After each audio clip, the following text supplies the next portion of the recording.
And what is going on, everybody? Welcome on into the Check Your Brain podcast. This is the free edition that goes out on the major podcast platforms, as well as YouTube and Rumble. Go to Spotify, give me a 5-star rating if you enjoyed the podcast. If you didn't, I don't know. I'm still going to put out content. I don't care what you say. My name is Tony Mazur. That is my podcast logo. And like I said, it goes out for free on Wednesdays. But if you want more content, go over to my Patreon, my very controversial Patreon, at patreon.com/Tony Mazur. I have 3 different tiers there as far as content. You get extra podcasts for the audio only. Then you get some video in the $5 tier. And then I give you even more content just for the upper echelon $10. So go to patreon.com/Tony Mazur. Enough of me. Let's go to my guest this week. This is Mary Jane Murphy. Mary Jane is a comedian based out of New York. She's a content creator. She's all over the place. She's on Instagram. She's on YouTube. In fact, I'll actually pull up a little bit of where you can find her. That is her YouTube page. This is where I follow her a lot on Instagram. She posts a lot of great reels and some good stuff and a lot of stories and everything. But yeah, there she is. Go check her out over at Instagram.com/MJ Murphy Comedy. And Mary Jane, good to have you. Thank you for having me. Good to be here. Absolutely. Welcome to the podcast. You are so let's introduce yourself. I mean, you've been a veteran of podcasts and people have been around, but for new audience, who are you? Where'd you come from? Where do you go up?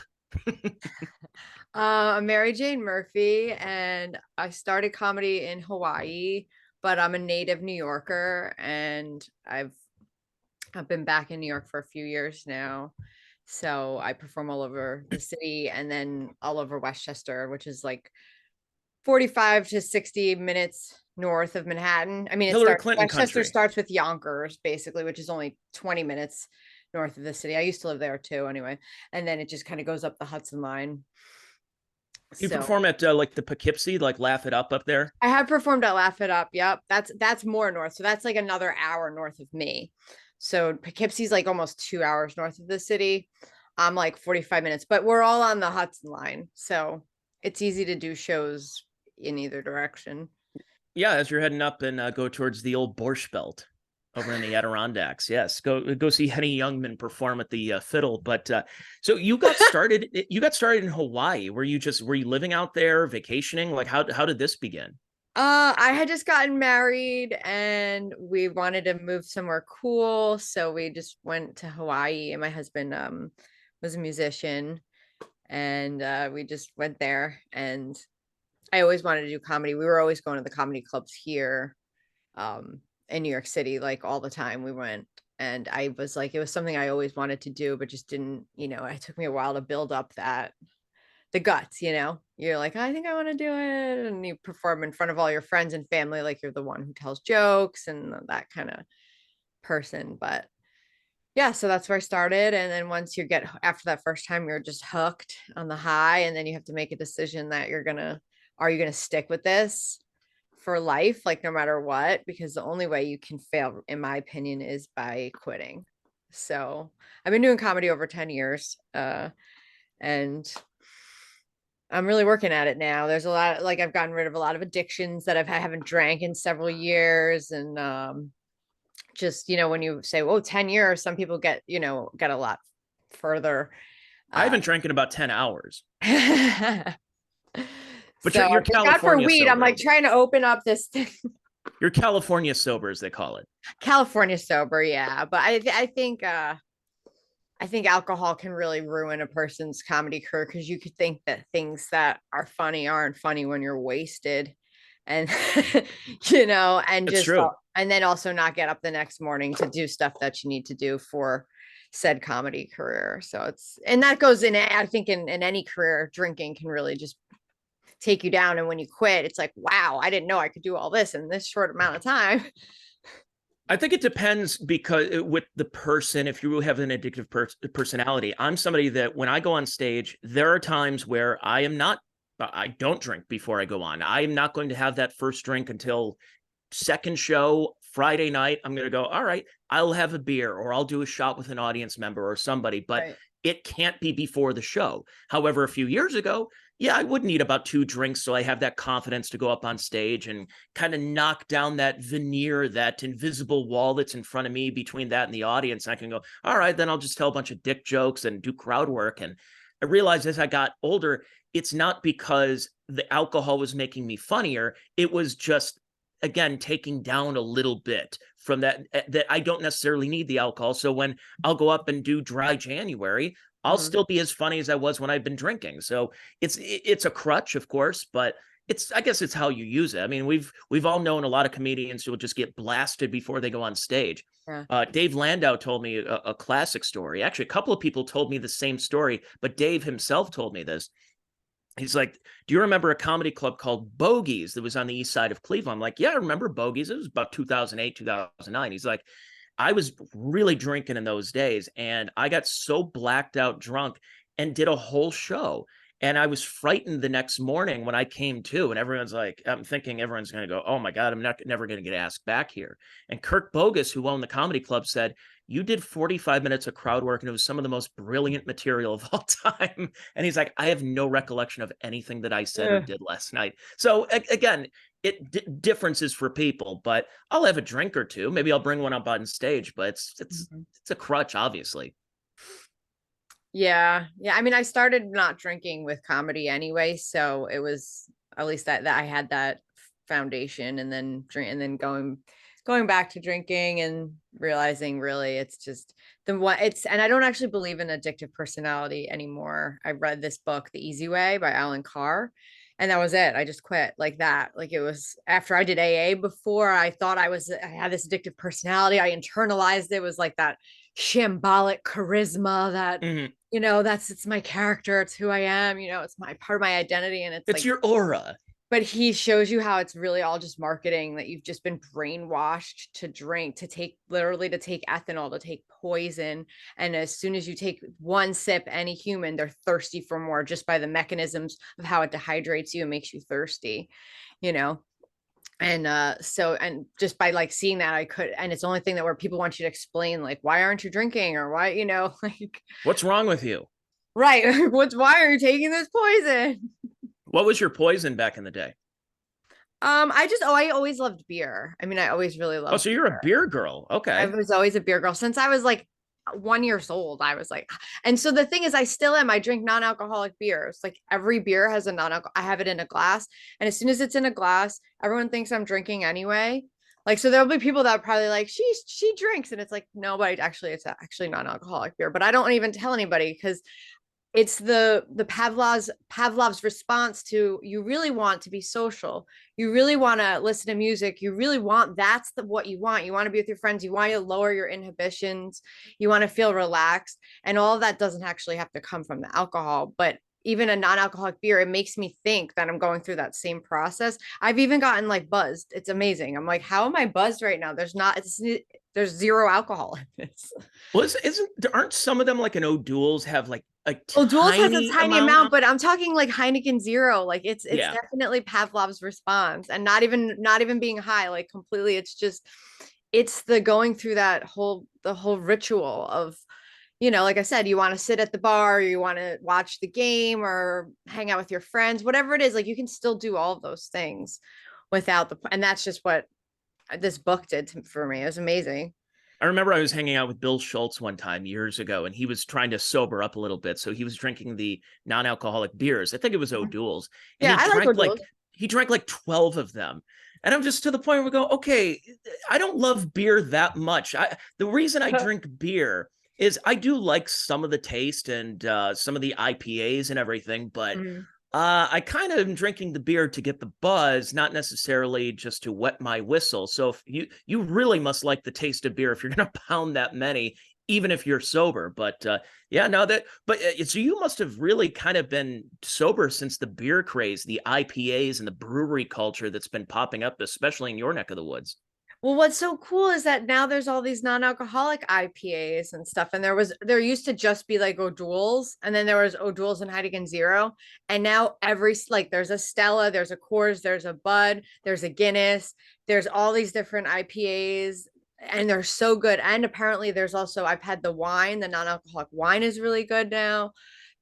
I haven't tried the vodkas or the whiskeys, but there's non-alcoholic vodka and whiskey. I mean, if they can make it taste just like how it tastes, and you have it in a nice drink in your hand, like everything looks and it tastes the same, you'd be surprised how you go through the same process, but then you're just not like throwing up at the end, you Yeah, know? exactly. So it's interesting we talk about this because I've been reading these articles recently that they talk about Gen Z. So the Zoomers, Gen Z, they say, is Gen Z drinking less? And here is Cleveland Clinic, right down the street from me. The answer is yes, with a noticeable trend towards healthier living, but there's a caveat. Now, what's the caveat?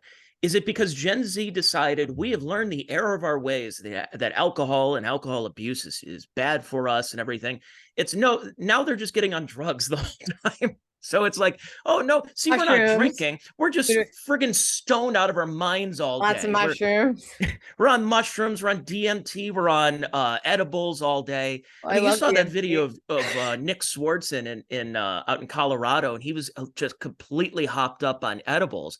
And that's how it's a lot like for a lot of people, like, oh, the edible hit at the right time when Yeah, the no. eclipse was going up. I'm not gonna lie, I'll do shrooms here and there. Well, shrooms can actually help you stop drinking too, like to come to that realization.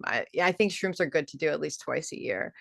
At least once, twice a year, I think shrooms. But DMT, have you done DMT? I've not, no. Oh my, that.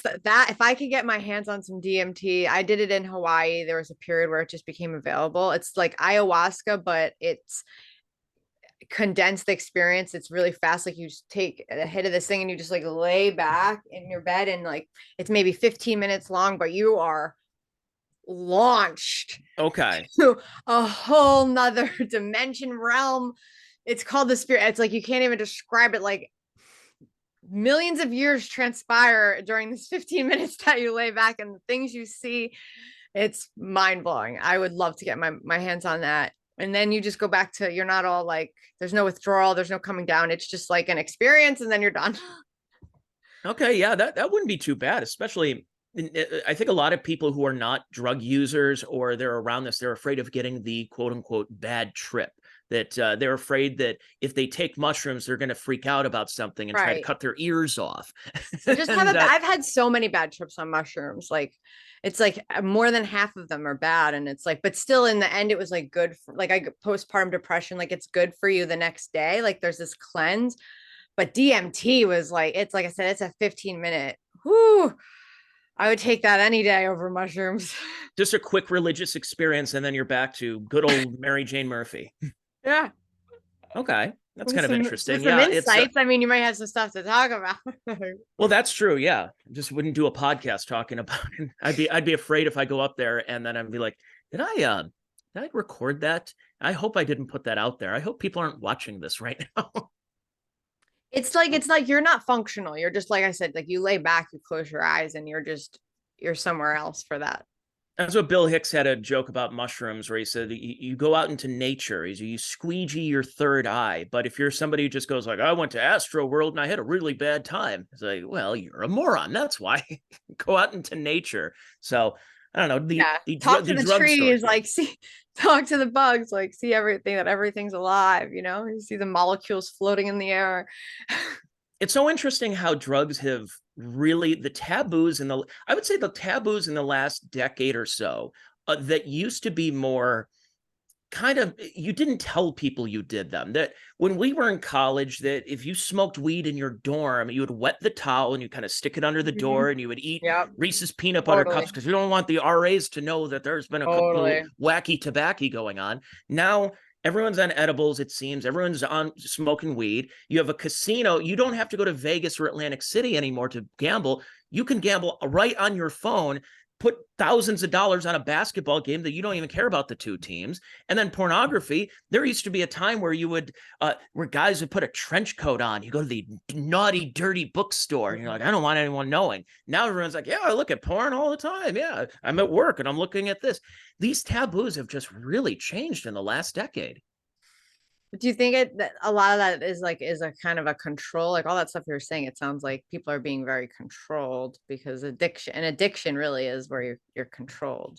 Oh yeah, Yeah, absolutely. We like to pretend that we're individuals with free thought, free expression, and realize, oh no, we're all just exactly the same. We're all culled into, you listen to the same music, everybody's watching the same YouTube and TikTok videos, and the same dancing, and the same this, same that. Like, wow, gee, when I was raised in the 90s, I was told, great minds think alike. No, they think for themselves. Yeah, now they want you to think alike. It seems like pretty controlled here. Yeah, you have to make a conscious effort, I think, on what you're gonna make decisions, like what you're gonna take in and what you're not gonna take in to your consciousness. I think people are afraid of getting canceled. They're afraid of the doxing. They're afraid of the cancellation tactics. They're afraid of getting fired. If somebody finds out where they work, I mean, I told you my story, what happened, how I got let go from radio, but there's a lot of people that are afraid of speaking their minds on certain topics or things going on because you just know some asshole is going to find your address and harass you, say you're going to burn the house down or kill your dog or do that kind of stuff. And it's unbelievable that this is going on. It's being emboldened. It's being encouraged by powers that be, it seems. And I mean, it could be anything from you getting gigs canceled or you getting thrown off of shows to people really doxing you and finding. And you had that experience just recently because of your pro women's sports posts that you've had on social media. That's very true. Do you want me to talk about that? Yeah, let's do it. Okay, yeah.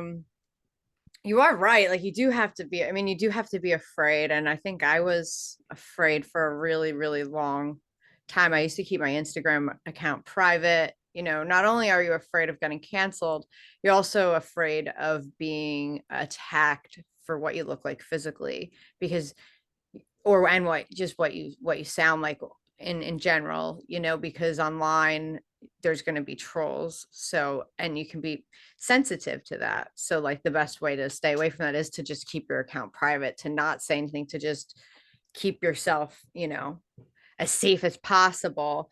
um but I think one of the gifts of comedy is that you keep peeling back that onion and you become less and less, I don't want to say sensitive because it's good to be sensitive, but you become less and less like caring about what other people think of you and want to say about you, you know, like, okay, so people say I have crazy eyes. Like I've heard that a lot. Like, oh, you're, you know, even in my stuff about women playing, you know, that I don't think that biological men should play women's sports. Like that's one of the attacks will be on just on how I look and how I sound. And I'm going to have to see those things and like, you know, and what people trying to like roast me and just make me feel bad and shame me, you know. And it feels good that it doesn't hurt because when it did hurt, I would just delete the comments and just like would you know completely withdraw. And I was shocked that the person who canceled me was I said, I have a show for you on March 16th. It was like a St. Patrick's Day show.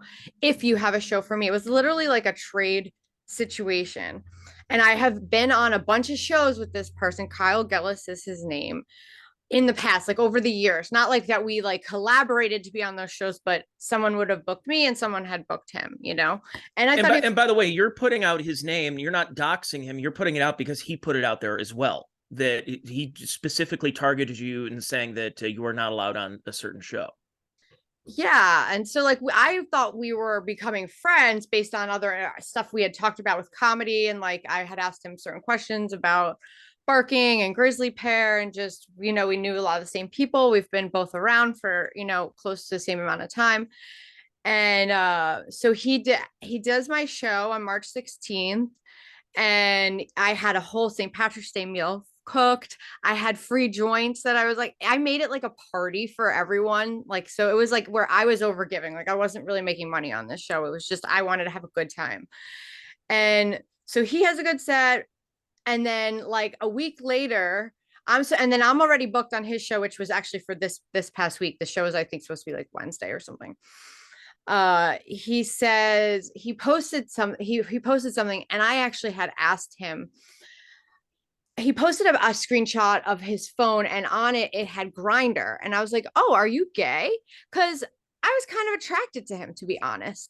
Like, so I was like, made this could, you know, you're just like, you never know. maybe this is someone I might date one day, right? So I was like, oh wait, are you gay? And then he was just like, that's funny, and didn't answer the question. Like he avoided the question, just like, this is the part that I had that neither of us talked about and what was out there. So then he posted another post one day that had to do with his dating life, and it was like something with a girl, and I was like, oh, so you're straight, heart, right? And then he wrote back, why are you being weird about my sexuality? And I've also seen you this the anti trans stuff that you've posted. I want to let you know you're off my show, and like I have a lot of trans friends and followers that I need to support.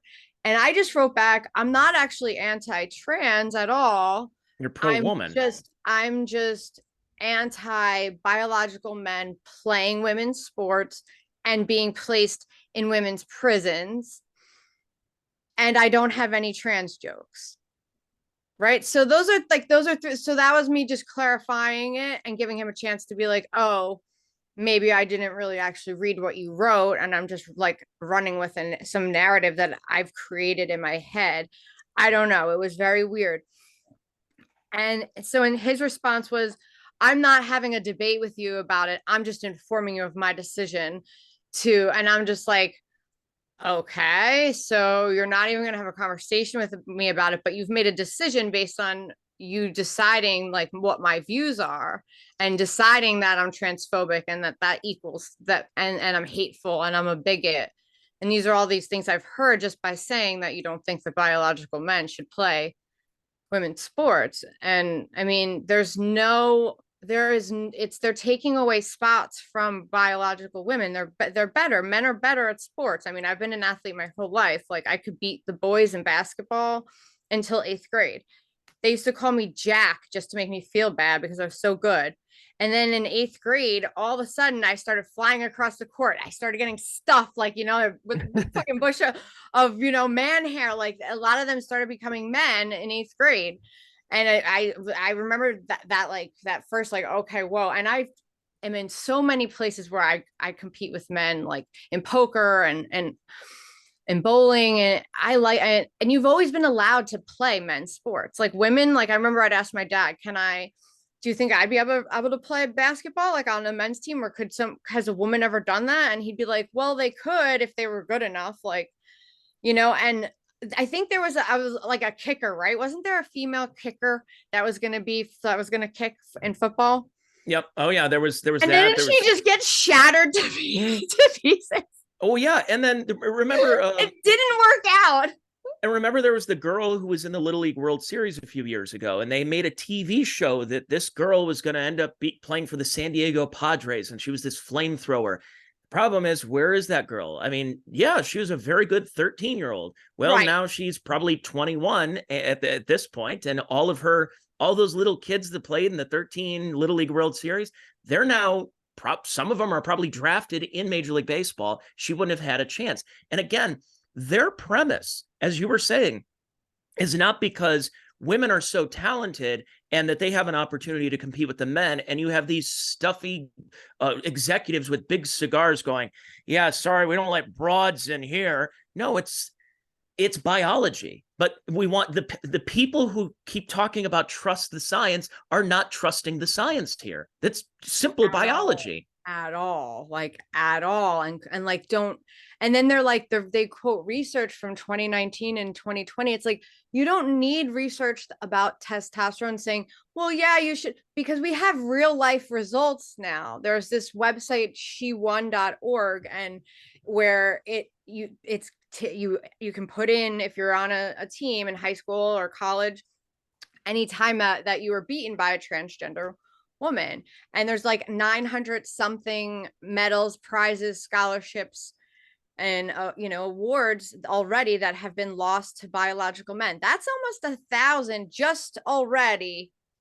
That's enough for me. Like there's not 1,000 on the men's side that are taken by women. It's just not going to happen. What's the name of that website? I want to pull it up here. shewon.org. Okay. Yeah, I'm going to look it up here because it's incredible to think about This is honestly, it should be simple science. Again, for how many years we grew up in a time where, yeah, I did have play against girls in football. We'd throw the vortex football around in the 90s in school.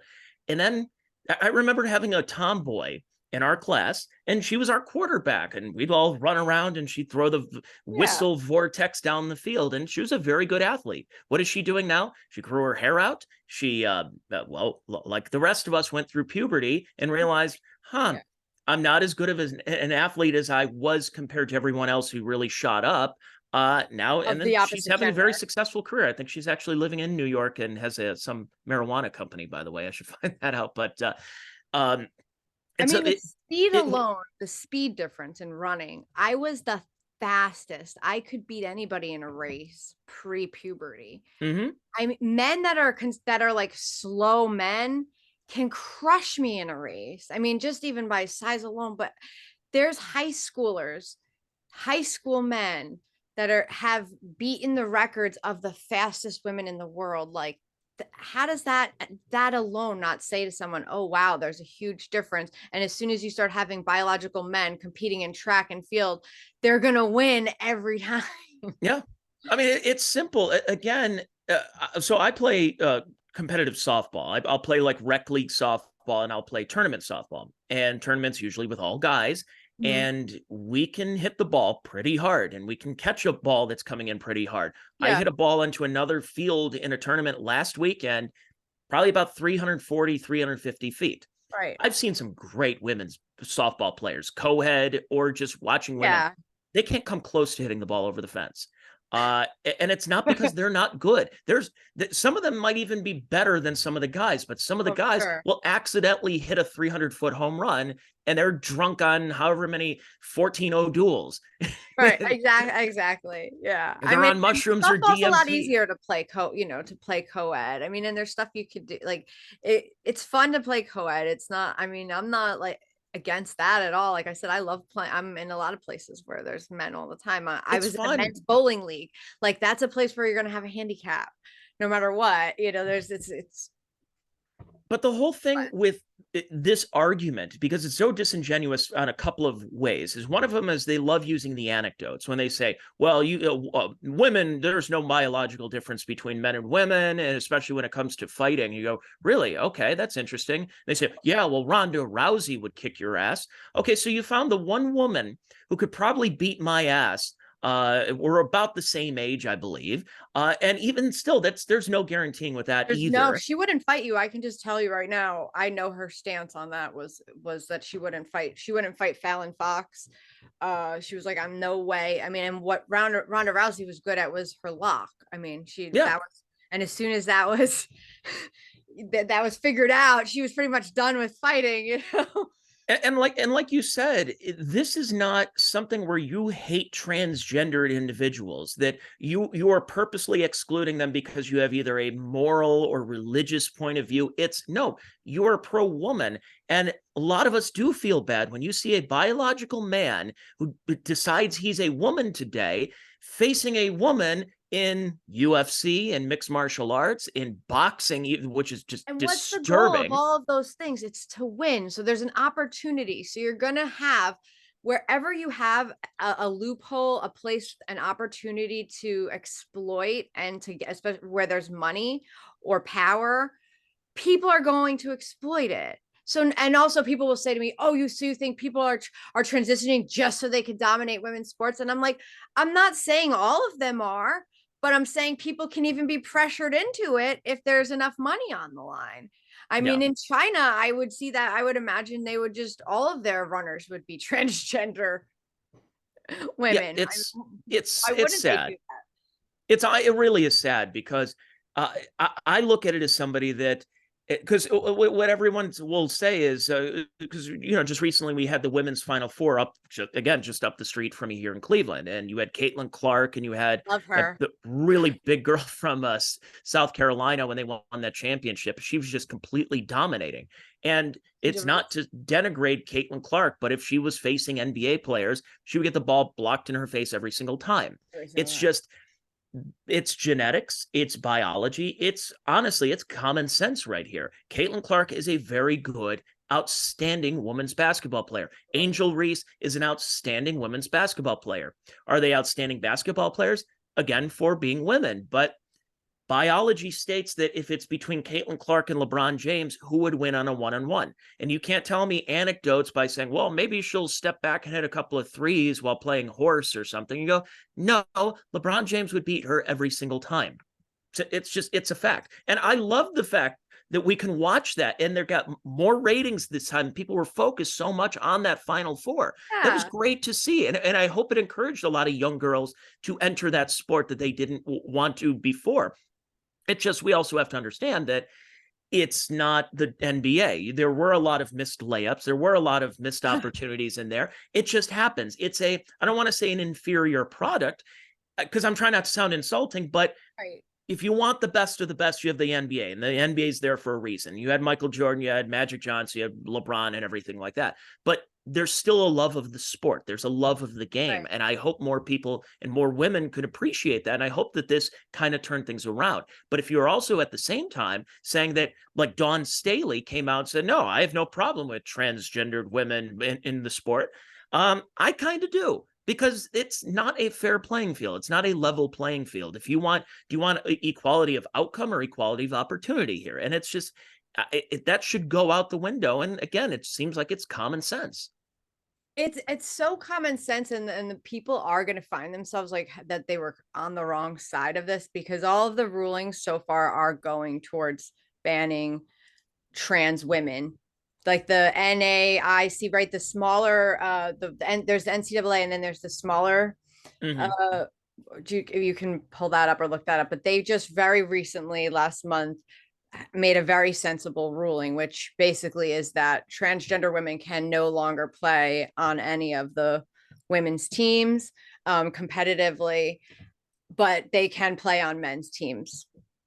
Yeah, Or the NAIA. the NAIA, there it is.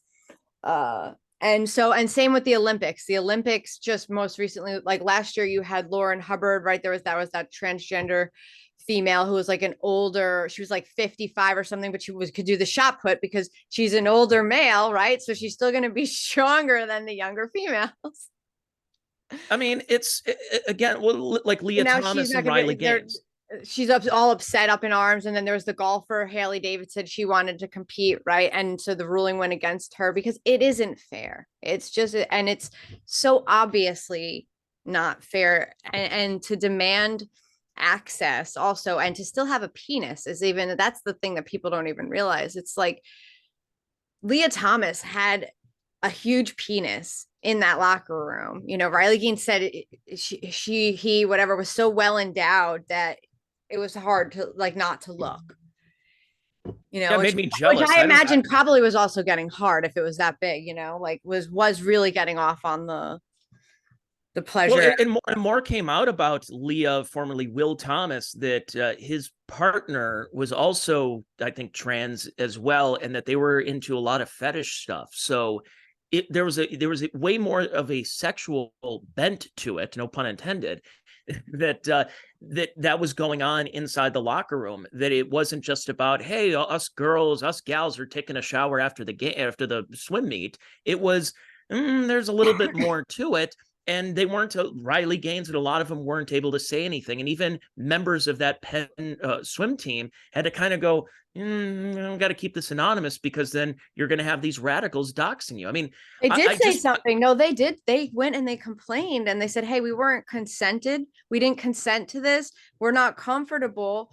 Can he be changed somewhere else? And they said they gave them info to go get counseling and go get re-educated. And that was, I mean, a few years ago, that would have been considered a male exposing himself to you. yeah. So like my daughter can go to the gym and where we can be going swimming, and now there can be a male in there with a penis that a child is exposed to and has to see a penis. I mean, we're taught to keep our bodies private, and the women's bathroom and the locker room, it's already like, you're already naked. I'm sure in the men's it's the same thing. Like you're not trying to like look at everybody, like, but it is a men place where there's men body parts, and in the females there's female body parts, and females who obviously we just said are weaker and not as strong as men, like that has been a safe space for us. So again, if you have this loophole where people are just allowed to self-identify as female, then you are allowing an opportunist to go into the bathroom and legally expose himself to a 5-year-old, a 6-year-old, a 10-year-old little girl. Yeah.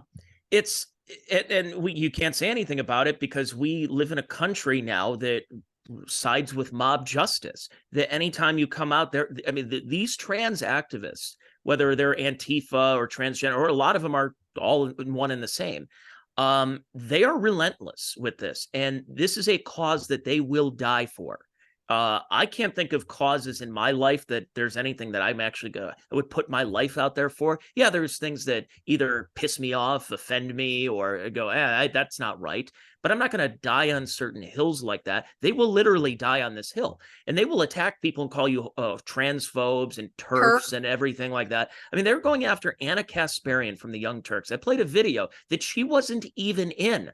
Yet the comment section in every Young Turks video is, I'm going to downvote and block you from every algorithm because Anna Kasparian, who said similar things to you that you said, is a right-wing Anna Kasparian is so far left as far as politics go, but she said one sensible thing about protecting women and women's sports, and yet the whole comment section is, she's a right-wing transphobe. I'm going to downvote you guys until she's fired from her job. And they're relentless with this, and people should understand what we're dealing with right now when it comes to mob justice. I think more, and I hope more and more people are starting to realize it. I think there's a few other women's organizations. There's like this radical feminism group, and there's also this Black Women's Caucus that is also that I got into reading a lot of, that is also against what they call male privilege, and taking away opportunities from Black women, from biological Black women, in terms of housing, shelters, from men who now identify as women, taking, scholarships in terms of sports and running and housing. And I don't know, have you heard of Saul Grover, SALLGROVER, in Australia, and her case right now? No, I haven't heard this. She's in Australia, and she had an app called Giggle, and it was supposed to be a women's only app for women to be able to find flatmates. And this transgender woman with the last name Tickle wanted to get in, and she denied her because she was a trans. She wasn't a biological woman. And so Tickle is suing, and it's gone far. They would have settled it if Grover was willing to just allow Tickle in. Roxanne Tickle. Ooh. Mm-hmm. All right. Tickle versus Giggle. It's kind of got lots of good ad copy to make funny, But it's been in court since last week, and she's been dealing with this for several years, and she was pregnant at the time too, and she was used to work in Hollywood, and went through tons of sexual harassment and sexual assault, and Saul Grover, that is, and wanted to make this. She had the idea with her mother, wanted to make this women's only app, for biological women. And it's like, why can't you say no to a man?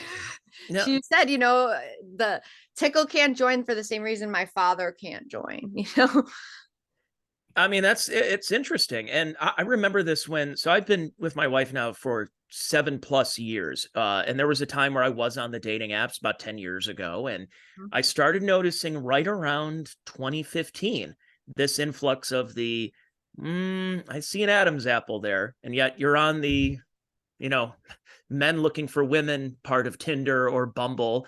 And then remember talking to one of them and said that, she wanted to meet up, but she's just wanted to let you know I'm trans. And I'm like, it's where I apologize, but this is where I draw the line. I am not attracted to biological. It's what I said at the time. I know it sounds offensive by 2024 standards, but 2015, right. Tony said, This is where I get off the ride here. This is it. This is kind of my line. No offense to you. It's just personal preference. And very sensible I got back is, fuck you, transphobe. Go fuck yourself. I hope you die. And I'm like, oh, okay, well, Really? that's nice. Well, glad that didn't work out. I'm glad we went Wow. back to swiping left on that.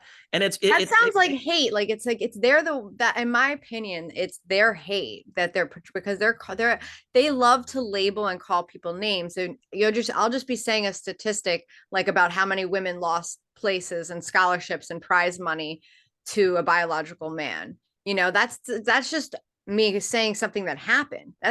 I'm not calling them a terrorist or a no. communist or a faggot or anything or any kind of horrible name. It's horrible to, I think, to be able to, for someone to call you a transphobic or a bigot or hateful, or none of those things sound, it's just like if someone calls you a pedophile. I heard someone do that in public to someone once who I knew wasn't a pedophile, and it's like it's so scary to be called that. You're like, oh my God, like Now they're called MAPS, minor attracted person. We have to change the language now. and then also with children, I mean, I know that what just came out is like, as a parent, the number one thing you're supposed to do, in my opinion, for your child is prevent them from making any kind of life altering damage, like decision that causes damage, like get a spinal cord injury because they thought it was cool to jump off of something really high, into a pool, or ride a moped without a helmet and do wheelies, or change their gender and take crazy hormones because they think that they're this other gender because all their friends are it and they're just got their period and they don't want to be a girl anymore, and then because a couple years later they're going to change their mind. Yeah. It's pretty, when you were saying affirming gender and everything, it's like, let kids be kids. Like I mentioned the girl Sarah that I grew up with, who was a tomboy, and now she's a girly girl. Yeah, I was a Because tomboy. there's no problem with that. Let kids be kids. If the tomboy ends up becoming a butch lesbian when she gets a little bit older, so be it. I don't think that's a bad thing. Right. And if that person wants surgery when they're over, at least over 18, but really I think over 25 is really because that's when your frontal lobe is correct. I've been saying that. Yep. So I think that it should be put off to that point because you should be protected from yourself. You don't know that you're not going to want kids as a man, that you're sterilizing yourself at 13 years old. Well, that's what they say, is that we need to affirm your gender earlier because you might go through the wrong puberty. You're not going to go through another puberty, and then they're sterilized and they don't realize what they're giving up. And so again, that's not hateful for me to say that. What I'm saying is coming from a place of love. Like I don't want you to hate yourself and hate these decisions that you made, because I know I would. That I thought when I was 13, I don't want a kid. I'll stand in front of the microwave all I want, mom. Like my mom would be like, don't stand in front of the microwave. It could affect your fertility. I want to be a grandma. And I was like, I don't fucking care. Yeah, it's amazing. But I got to say, though, with you doing comedy in New York City, where you're around gay people, you're around lesbians, you're around transgender people. This is what the weird part about it is. It's not like you're in the middle of the country where you've never met a trans person, yet you hate these people. You don't hate these people. You're around them. You probably are friends with some of them, that maybe some of them have transitioned or whatever. But it's become so political nowadays. And I will say, though, when in New York City, I've noticed that the trends in comedy have kind of changed a little bit, that there are a lot of comedians out there. And I think Shane Gillis is a perfect example of somebody that bucked the trend of, you're not going to cancel me. And Right. he showed it. He's on Saturday Night Live, and then the sex pest Seth Simons gets him canceled after one day of being a cast member. So what happens? 5 years later, he's hosting the damn show. Right. So it's kind of That's a win right now. Yeah. You have to make that decision to so that's why I even posted about it. And I questioned at first, I was like, is he doing this because he wants to be have some kind of beef so that he'll take from me? Like he'll try and take some followers or take, get some people, get me to mention him, because I know a lot of podcasters like in that Gino group, and not saying Gino, but I know a lot of the DeVitos and all, right? They have all these fights. Oh yeah. And stuff, and fans get all into it. So I haven't had any I don't have any beef with anyone. I'm really, and I book a lot of shows. Like I'm very easy to work with and get along with. Uh, so I thought that I was like, is this why he's doing this? Because one of the things he said was, oh, boo hoo, you don't get to perform in my empty show for no money. And I'm like, that's where you're really now looking stupid, because I thought you had all these trans friends and followers that were they going to be there? Like, what did somebody specifically like who I looked through all this? I'm like, who are you even talking about? Like, Robin Tran follows me. I did a show with Robin Tran in Hawaii.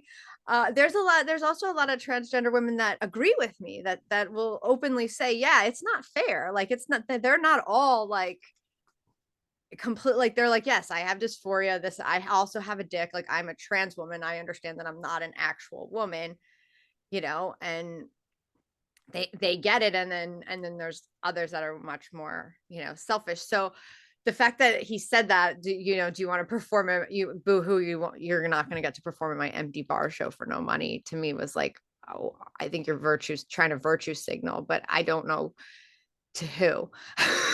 Well, yeah, and then when you virtue signal to who, it's usually the people sitting in the audience that are still wearing COVID masks, and instead of clapping, they're They're not booking snapping. any shows. Like, here I am on your podcast and we're talking about this. Like, so there's one opportunity that came from it. Like, Chrissy Mayer immediately like was like, do you want to come on my podcast, talk about it?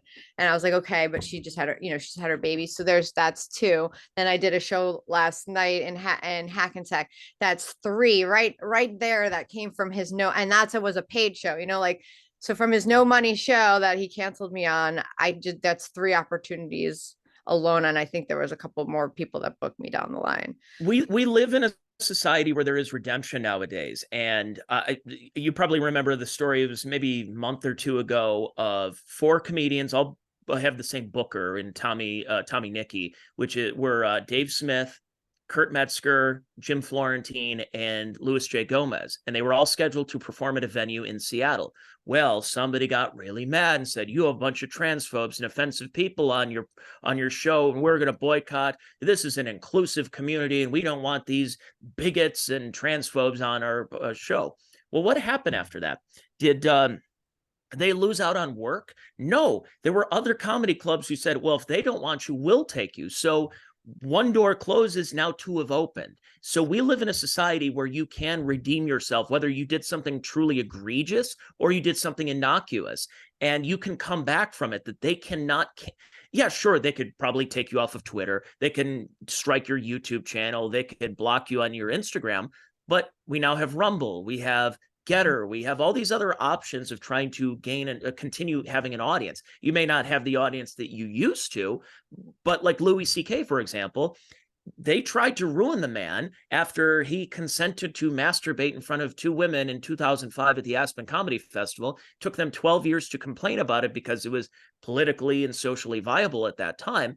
Well, what happened to Louis C.K.? Is he sitting in his home wondering what the next role is? No, he's still doing theaters right now. He's still working. He's still going out on tour and doing a bunch of stuff. He's able to come back. Shane Gillis can come back. Dave Smith and all those guys can come back. So Mary Jane Murphy has an opportunity to continue doing it. So, okay, you're banned from doing a bringer show, yet here's another one that says, hey, I got a show instead. You want to come and do 15? You want to host? You want to come up and close out the show, do the check spot? Whatever the case would be, we do have those opportunities now. And as much as I can be blackpilled on certain things and people getting threatened by these lunatics online, there's other opportunities where it's like, no, we'll take you. We've created our own autonomous zone over here. Plus, I think he exposed himself in that way too, as being a person that, like, for one, will take back after you already made a trade and you came and you did someone else's show to then make your decision after the fact, to be the kind of person that judges and virtue signals. And it's like, so if I were to hear about this, I would think like, oh, I don't know if I want to do business with this guy because he's that prickly. Like, this is comedy, so that's the weirdest thing of all, is that it wasn't a trans female. It was just that like, it wasn't a trans female that was even canceling me, It who was a which I trans don't even think ally, would though. happen. Huh? It was a trans ally. An That's what they say. someone trying to be an ally, right? Like, Aren't we all? I mean, that's the true virtue signals. I have trans friends. Wow, you sound like the guy 20 years ago says, "Oh, I'm not racist. I have a black friend here." well, because even like with, like, for example, Gino, I think that there is free speech, and I don't think you should have gotten, fired or in trouble for anything that he said. Now, if it's different if someone comes out and there's real hate speech and they're saying nothing funny at all, and it's just hate speech, just vile, that these people need to die and be killed and raped. I mean, now that's horrible. That, to me, that's like hate speech. You're like, we want to kill your babies and run them over, and you're just like describing how you want to like kill them, or what, and how they're an abomination or something. Like, that's totally different. I think even when people miss the mark, especially comedian to comedian, you should have a lot of laxity, unless you tell them, hey, this is a clean show, please don't do XYZ. Like, I always tell people when they do my show, please don't make fun of the venue. I hate it when people come and they're like, oh, this is the nicest Applebee's I've ever been. And it's like, I worked so hard to book this fucking venue. Oh yeah. I know what went into decorating it. Like, I just talked to the owner, how proud he was of all these different things that he did to decorate it. And now you're going to fucking come in here and trash the place. Please don't do that. Like, whatever it is, I think that's fair too, like, and that was why when I said to him, hey, I don't even do any trans jokes. So, like, I think it's okay to say to someone, hey, look, this is this type of show. I just want to make sure you're not going to say anything racist. That's like really racist. Can you do you have any jokes that aren't racist? And then they can say, you know what, maybe the show's not a good fit for me, or no, I got it. I have a whole clean set. Like, that's totally fair, I think. Yeah, I think if there are some places where there is ground rules to say, hey, look, you do understand this is a college campus. There's a lot of, yeah, not telling you what to do, not telling you how to do your material, but just understand that if you're gonna bomb today, there's a good chance that happens when I know your material. So you may have to do some other stuff. That's not censoring. That's just kind of warning people, look, if you want to go up there, you want to just drop the N-word like Michael Richards a bunch of times, it's probably not going to work out well for you. So it's one of those, and for me personally, I do a lot of politics when I talk on my podcast. When I go on stage, I don't mention politics because I know damn well it's going to divide the room immediately. Right. Why do you want to do that? It's so weird. I've talked about this before. I was doing a weekend with Dave Landau the weekend Donald Trump was inaugurated back in 2017. So I go up on stage, and obviously emotions are going to be high regardless. Whoever you voted for or voted against, it was kind of an interesting time in January 2017. So I go up on stage to host, and I say, I'm just letting you know, there's going to be no political jokes on stage tonight. I don't care who you voted for. I don't care what you do in your personal life and what candidate you think is it. We're not going to talk any politics. We're staying completely away from it. However, we are going to talk about fisting. We are going to talk about this. And it was kind of like what I did is I used the Gilbert Gottfried version of the aristocrats joke, in that he split the room, completely got everybody against him because he's there at the roast, says that I have a one-way flight to the Empire State Building as there is smoke still smoldering from the World Trade Center. So what does he do? He goes and does the aristocrat joke. The parents, then the dogs fucking the son, and the cats fucking all that kind of stuff.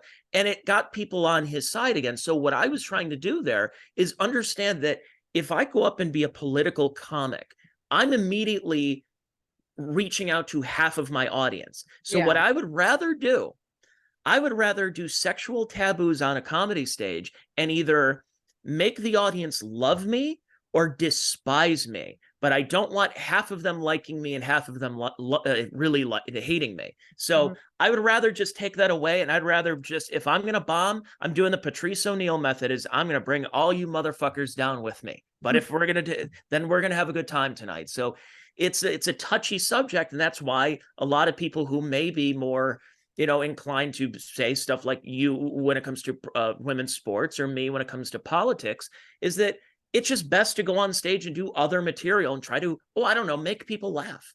Isn't that Right. what we're trying to do? We're not trying to bludgeon you and say, you need to listen to my points of view. It's, hey, I'm going to go up here and do 10 minutes of dick jokes. How's that sound? Yeah. And I mean, even also with social media, like you do have to think about the same thing. Like, do I want to alienate half of my audience if they don't agree with this? How important is it to me? You know?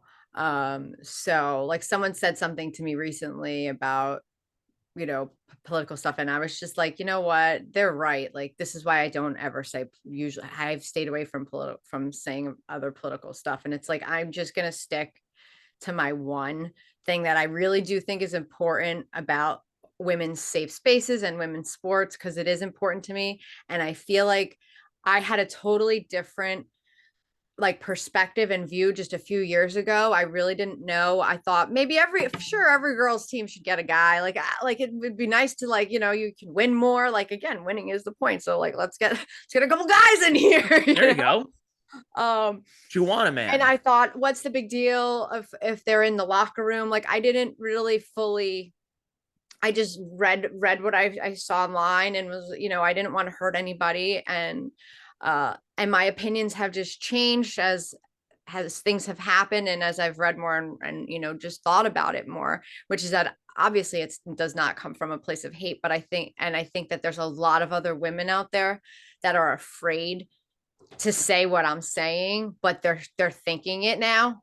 And by me speaking out, I think it makes it okay for other women to speak out.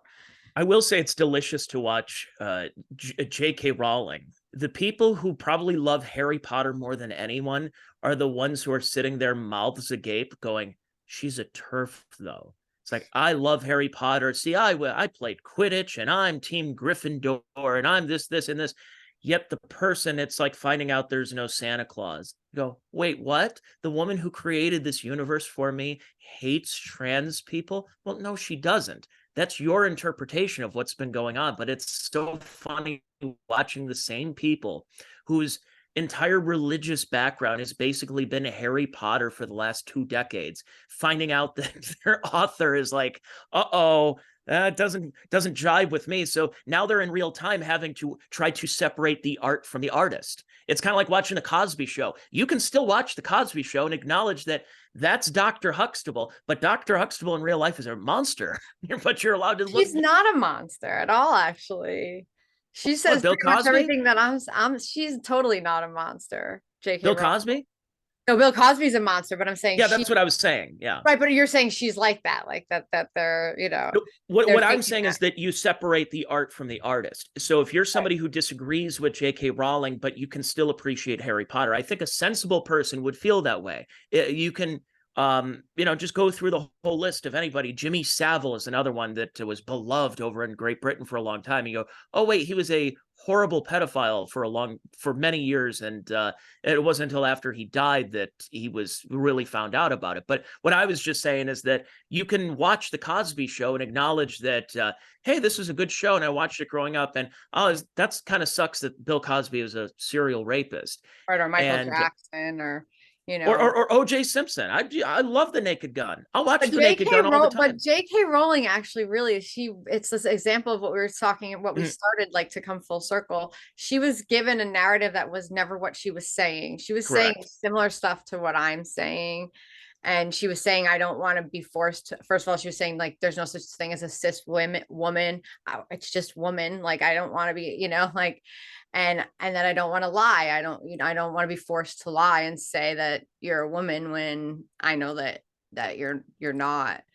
And she was also recently sued by India Willoughby for misgendering her for hate speech, tried to have her arrested, but she's someone else who has refused to be canceled, and her sales went up by like 50 million or something. So she's made more money after they tried to cancel her. So I think when you refuse to be canceled, it's like you're about to get shot up into the air.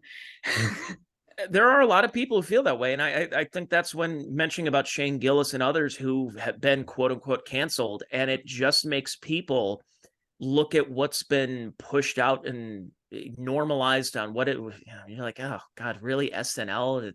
not a good sketch, not a good show tonight, not a good stretch for SNL. And you say, maybe Shane Gillis actually was probably would have been pretty good for this. So again, there's that feeling of redemption, and a lot of people feel that there's an attack on, just common sense, and people kind of lean towards team common sense. So when they hear that, wow, maybe Shane Gillis didn't do anything that bad, maybe J.K. Rowling isn't a transphobe or a TERF, that she's actually trying to be pretty sensible, that there's a lot of common sense. And it really is kind of it's an ideological war we're going through right now in our mass media on the point of common sense. And when some people say that it's okay for a 7-foot tall biological man to play women's sports, and if some of us believe that, that doesn't seem fair, I think we're having a war on common sense here. We're having a war on basic biology. Me too. Hashtag me too, indeed. Well, hey, Mary Jane, I appreciate you doing this. Let me get the plugs again for you. You're all over the place because I think you're on Twitter and everything, but I wanted to promote your YouTube page and, of course, your Instagram. You're up there all the time, and a lot of great stories and days in the life of what you've been going on, and being a mom too, because that's obviously it's what you're dealing with right now with these other factors of having smartphones and tablets and TikTok and that access. I can't even imagine what that's like, although I would like to be a father at some point, but we'll see how that goes. Please go check out Mary Jane Murphy over on Instagram at MJ Murphy Comedy, and any gigs I can promote here for you in May that haven't gotten canceled yet. I would say just go to my link tree, and I'll whenever you release this episode, it'll be updated with whatever shows I have coming up. Okie dokie. All right. Well, I appreciate you for coming on and doing this, telling your side of the story, and I hope you can continue getting more gigs from, I don't know, podcasts like mine, or going on with Chrissy Mayer or Compound Media or Gas Digital or any of these other areas that would have you, because there are a lot of curious minds to say, wait a second here, this doesn't seem right that you would get banned from shows, because it's not you're using offensive language towards transgender individuals. It's you are pro women's sports, and that's what it's all about here. And that's why I think it was a great conversation to talk to you and really get your side and show that it's not out of a place of hate. It's not out of a dark place, and that you're telling your side and showing that, no, I'm just trying to make sure that we're all kind of on the same page here, but clearly we're not now. Well, Mary Jane, thank you for doing this. Thank you for having me. Absolutely. And thank you, folks, for listening to the Check Your Brain podcast. Again, this will be out every Wednesday. Go to my YouTube, go to my Rumble page after they hear this, and this will probably get flagged on YouTube. So make sure you follow me on Rumble coming up next. And then also on the major podcast platforms, as well as Patreon at patreon.com/Tony Mazur. For $3, $5, and $10 a month, you get early access to content and guests such as Mary Jane, as well as a podcast extra if you give me $10 a month. How's that sound? So screw your super chats. Go super chat me with your Patreon money. Thanks, everybody, for watching and listening to the podcast. We'll be back with you with another free episode of this podcast coming up for you next week. Bye, everyone.